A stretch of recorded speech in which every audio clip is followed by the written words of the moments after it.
Assalamualaikum warahmatullahi wabarakatuh. Alhamdulillah hamdan katsiran tayyiban mubarakan fi kama yuhibbu rabbuna wa yarda. Asyhadu an la ilaha illallah wahdahu la syarika lah wa asyhadu anna Muhammadan abduhu wa rasuluh alladzi la nabiyya ba'da amma ba'du.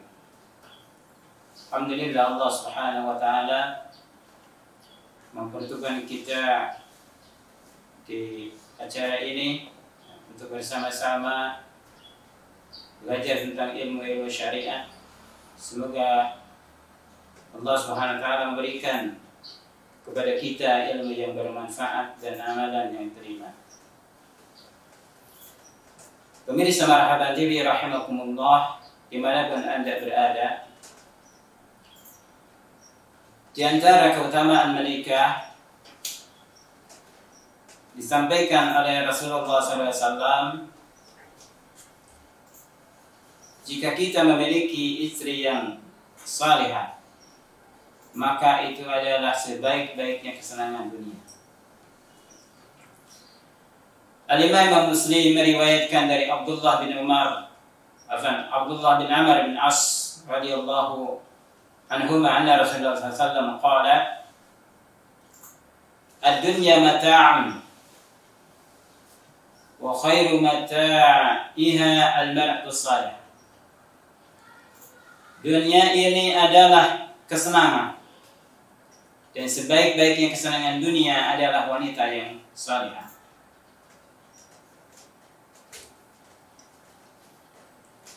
Dalam riwayat lain disebutkan ad-dunya mata'un, dunia ini adalah kesenangan. Wa khairu mata'id dunya al-mar'atu salihah, dan sebaik-baiknya kesenangan dunia adalah wanita yang salihah.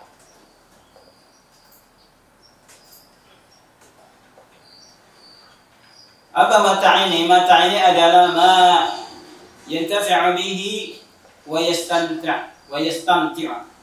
Ya, apa yang bisa diambil manfaatnya dan bisa dijadikan kesenangan.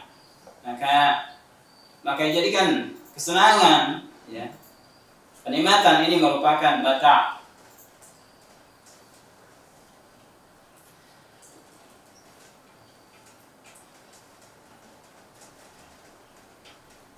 Al-Imam Ibnu Jauzi rahimahullah ta'ala mengatakan dalam kitabnya Kashful Mushkilah min Hadis Sahihain, maka kebaikan seorang perempuan, salahul mar'ah dinuha. Jadi kebaikan seorang perempuan adalah agamanya. Maka wanita yang memiliki agama ini akan menjauhi hal-hal yang kotor, hal-hal yang buruk. Dia akan memperbaiki akhlaknya. Wa tasbiru ala jafa'i zawjiha, dan dia bersabar atas kekurangan suaminya, atas kegersangan suaminya, ya, bersabar. Kemudian wakillati nafaqatihi, dan kekurangan nafkah dari suaminya, mampu bersabar. Ya, ini ciri wanita yang salihah. Wala takhunu fi malihi, tidak mengkhianatinya pada suaminya, pada hartanya, tidak mengkhianati suami dalam hartanya. Ya. Oke, ini ciri wanita yang salihah. Kalau wanita yang salihah sebutkan dalam hadis tadi, ad-dunya mata' wa khairu mata'iha al-mar'atu salihah.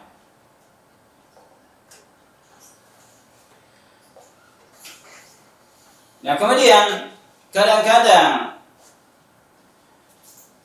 tergambarkan atau terilustrasikan bahwa manusia yang saleh itu, ya, orang yang mencurahkan kehidupan rohaninya, ya, tabattul, dia hidupnya membujang, dia terputus wa yanqati'u an kulli sya'nin min syu'unid dunya, Dia terputus dari semua urusan, dari urusan-urusan dunia. Ya.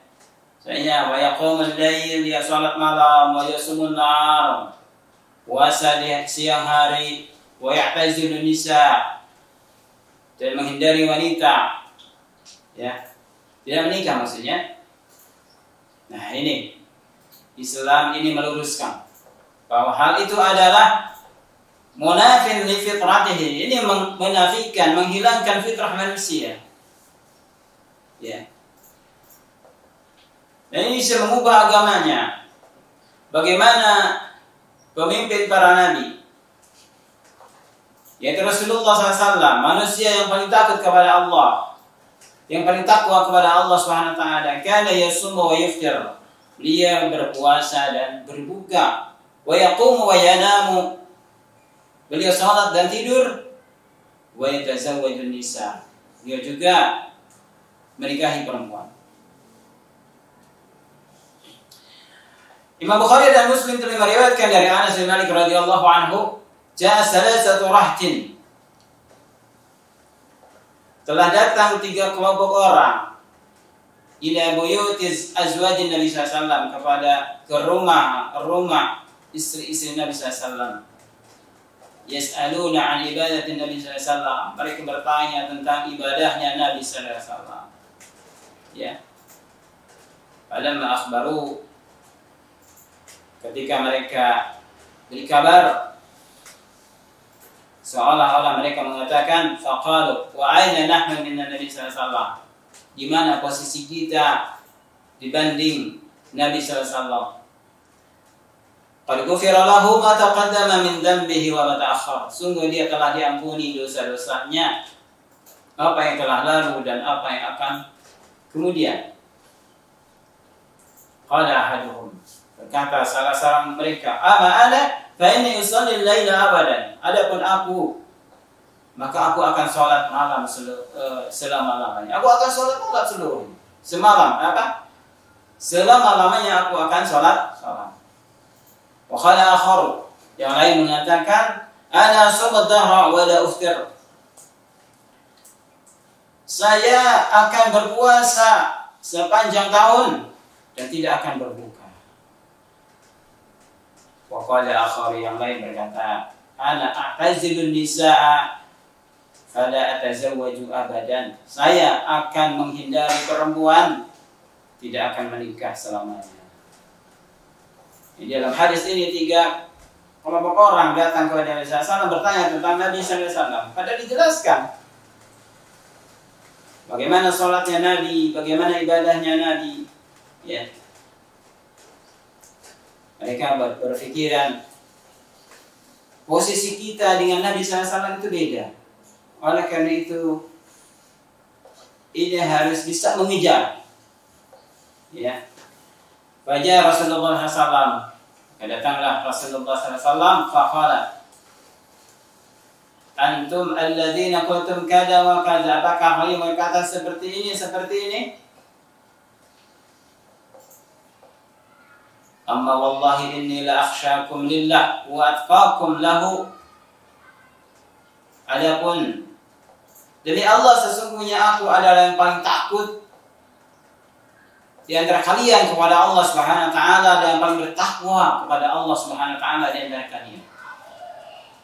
Lakinni asumu wa uftir, akan tetapi aku ini berpuasa dan berbuka. Wa usalli wa arkud, aku ini salat dan tidur. Wa tazawwajun nisaa, dan aku menikahi perempuan. Faman raghiba an sunnati falaysa minni, siapa yang membenci, meninggalkan dari sunnahku, maka dia bukan bagian dari aku. Maka ini merupakan sunnah Nabi SAW menikahi perempuan. Tidak boleh hidup membujang, ya,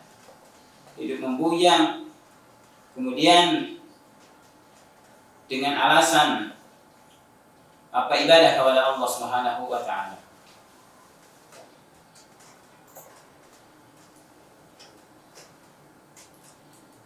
Kemudian Ada sebuah hadis dari Sa'ad bin Abi Waqqas radhiyallahu anhu, dia berkata, Rasulullah SAW bersabda, "Min sa'adati ibni Adam salasatun."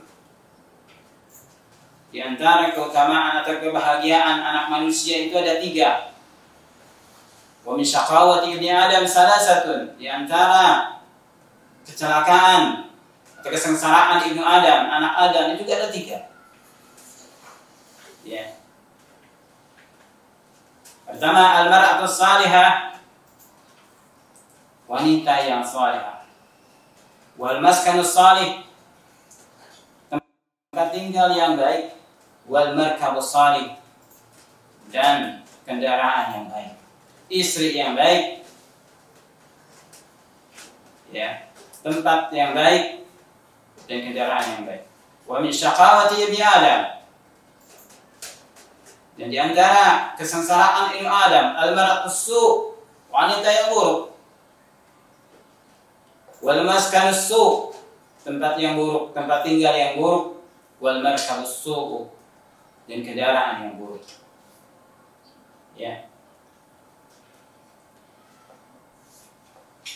Maka dengan demikian, ini merupakan dorongan-dorongan bagi seseorang Muslim, terutama yang belum menikah, untuk segera menikah.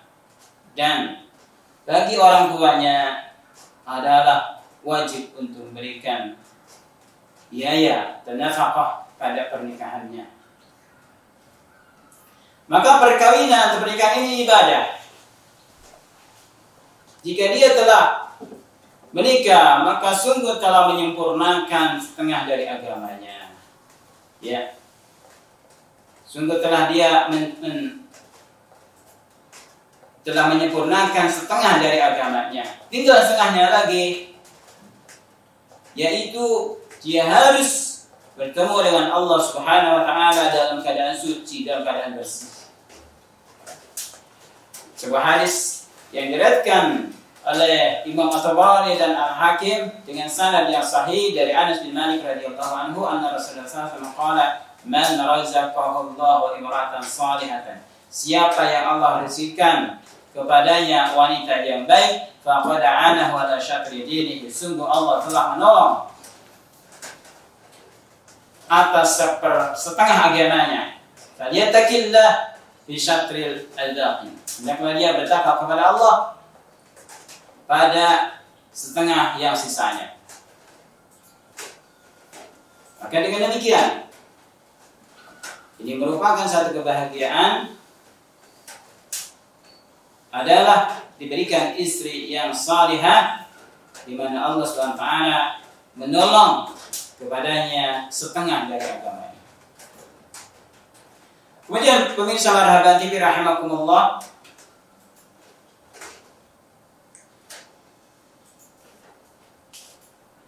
hal ini berkaskan dalam sebuah asar yang dikatakan dari seorang sahabat Nabi SAW yang mulia, yaitu Abdullah bin Mas'ud radhiyallahu anhu. "Law lam yabqa min ajali illa 10 ayyam." Kalaulah aku tahu tidak akan tersisa dari ajalku, dari umurku ini hanya 10 hari, hanya 10 hari saja. Wa alamu inni amutu fi akhiriha, dan aku tahu sungguhnya aku akan meninggal di akhir hari itu. Wali tul nikahihinna, dan bagiku untuk memperpanjang pernikahan pada hari-hari itu. La tazawwajtu mukhafata fitnah, pasti aku akan menikah karena takut terhadap fitnah. Ya, insyaallah ini perkataan pada seorang sahabat Abdullah bin Mas'ud.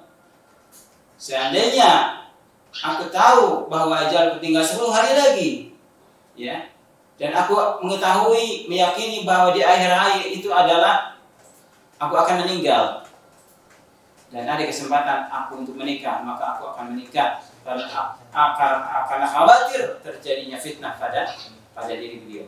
Ini menunjukkan bahwa menikah ini adalah sunnah para nabi, ya, yang dilanjutkan oleh para sahabat di mana mereka menikah. Kemudian, apa hikmah menikah itu? Pertama, hikmah pernikahan adalah untuk menguatkan gharizah. Apa gharizah? Itu naluri. Ya, naluri manusia. Di mana manusia diberikan naluri untuk melestarikan jenisnya. Maka disebut gharizah jinsiyah. Ya. Seseorang misalnya menikah, dia ingin punya anak. Anak itu adalah gen dari dirinya. Maka ini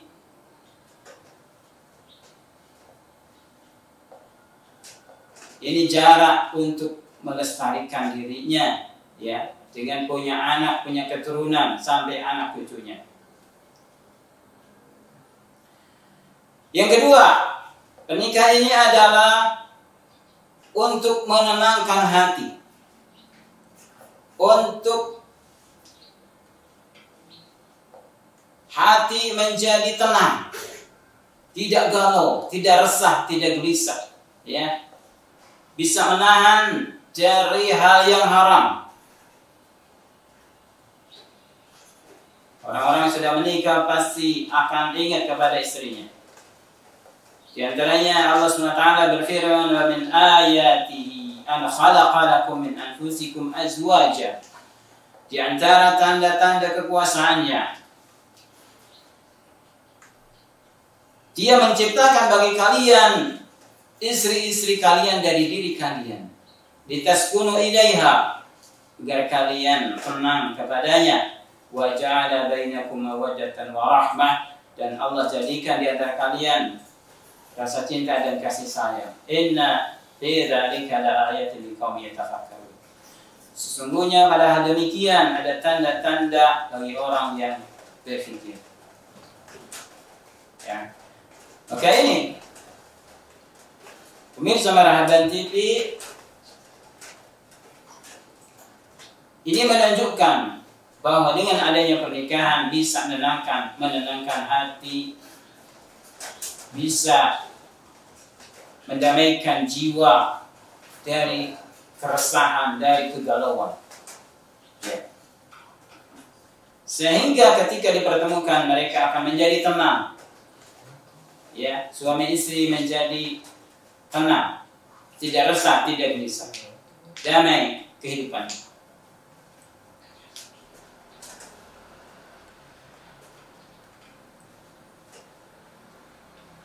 Hadis dari Abu Hurairah radhiyallahu anhu, Nabi sallallahu alaihi wasallam bersabda, "Innal mar'ata takbalu fi surati syaitan wa tadbaru bi surati syaitan." Sesungguhnya seorang perempuan ketika dia berhadap itu dalam bentuk setan. Maksudnya ini dihiasi oleh setan.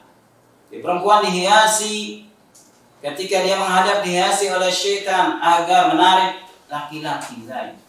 Wa tadbaru fi surati syaitan. Ketika membelakang juga, ketika pergi ini dihiasi oleh setan.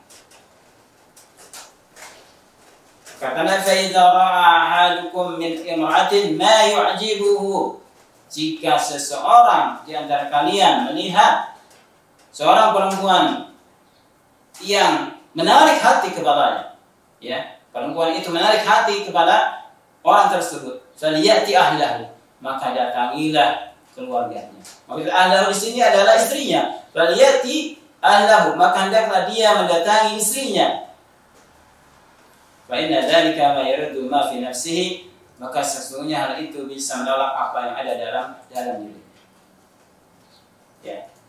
Hadis ini sahih diriwayatkan oleh Imam Muslim, Imam Abu Dawud, dan Imam At-Tirmidzi. Maka ini bisa dengan adanya menikah, pernikahan ini bisa menyalurkan syahwat seorang laki-laki ketika dia tertarik kepada wanita yang lain. Ya.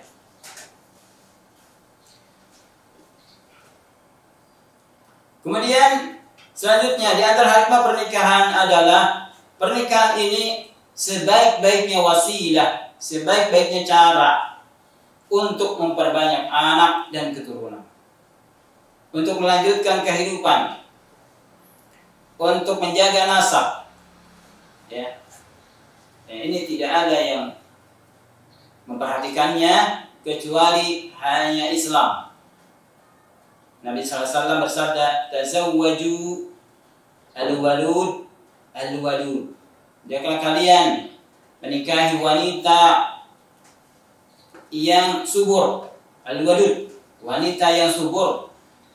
Al-walud, al-walud, wanita yang subur. Dan wanita yang penyayang. Fa inni mukasirun bikum al-anbiya yaumil qiyamah. Sesungguhnya aku akan memperbanyak dengan kalian terhadap para nabi lain pada hari kiamat. Ya.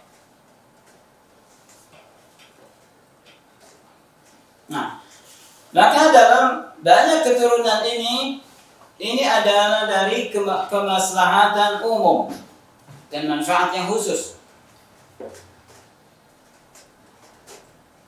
Bagaimana di negara-negara kafir, ya,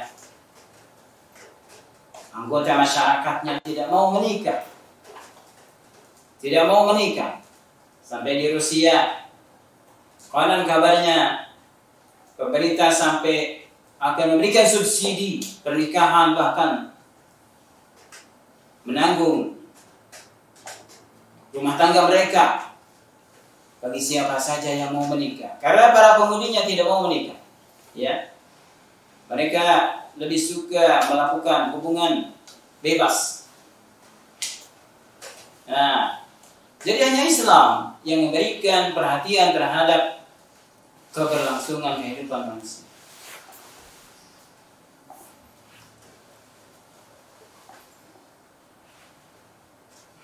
Kemudian selanjutnya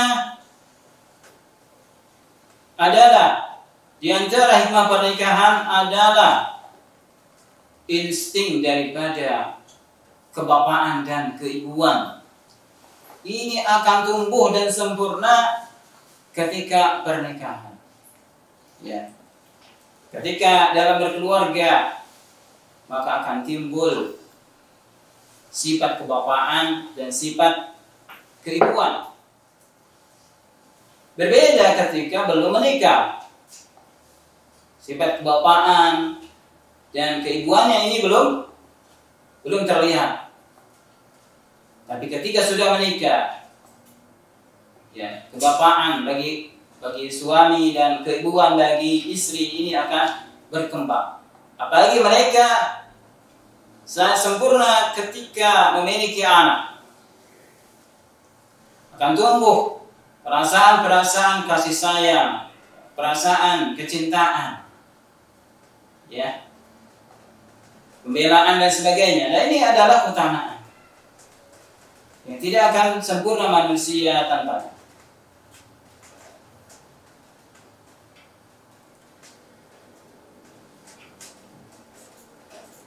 Kemudian akan tumbuhnya kesadaran, yaitu akan tumbuh semangat dalam mencari usaha. Ya, bagaimana orang-orang yang sudah menikah, mereka berusaha sekemampuannya untuk memenuhi kebutuhan keluarganya. Ya, mereka harus memenuhi sandang pangan, papan kendaraan dan sebagainya.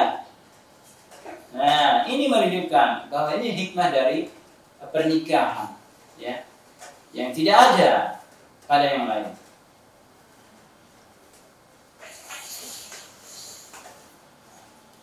Kemudian selanjutnya adalah hikmah dari pernikahan terjadinya tauzi'ul a'mal, pembagian pekerjaan.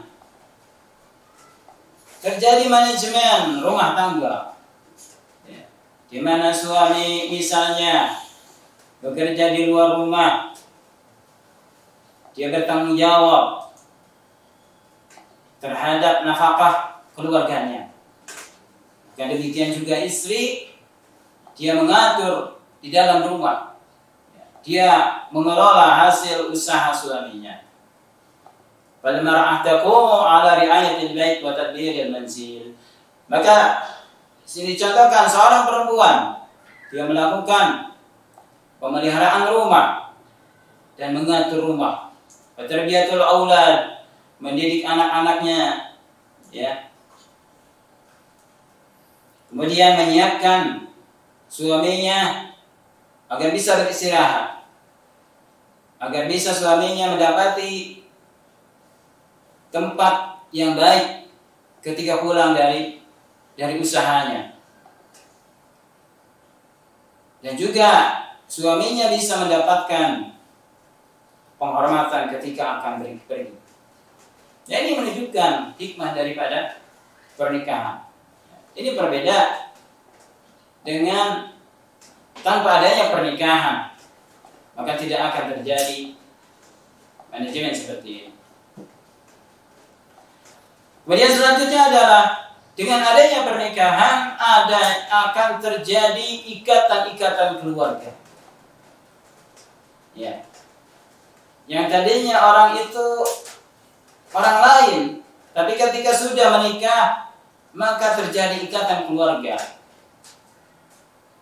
Seorang suami mendapatkan orang tua dari istrinya, dan orang tua dari istrinya itu menjadi mahram selamanya, mahram mu'abbad. Jadi mertua, ya, mertua, baik mertua istri maupun mertua laki-laki, baik dari pihak suami maupun pihak istri, itu semuanya menjadi mahram mu'abbad, haram yang selamanya, tidak boleh dinikahi, ya. Terjadi hubungan keluarga. Ada mertua, ada bapak mertua, ada ibu mertua, ada adik beteng, ada kakak beteng dan sebagainya. Itu menunjukkan bahwa terjadi hubungan keluarga. Ya. Maka kalau sudah terjadi ikatan keluarga ini akan menguatkan unsur-unsur mahabbah, kecintaan. Ya. Kecintaan tidak hanya dua keluarga besar, bahkan dua kampung, bahkan dua negara. Ini menguatkan hubungan sosial kemasyarakatan yang diberkahi oleh Allah Subhanahu wa taala. Kemudian selanjutnya di antara keutamaan menikah adalah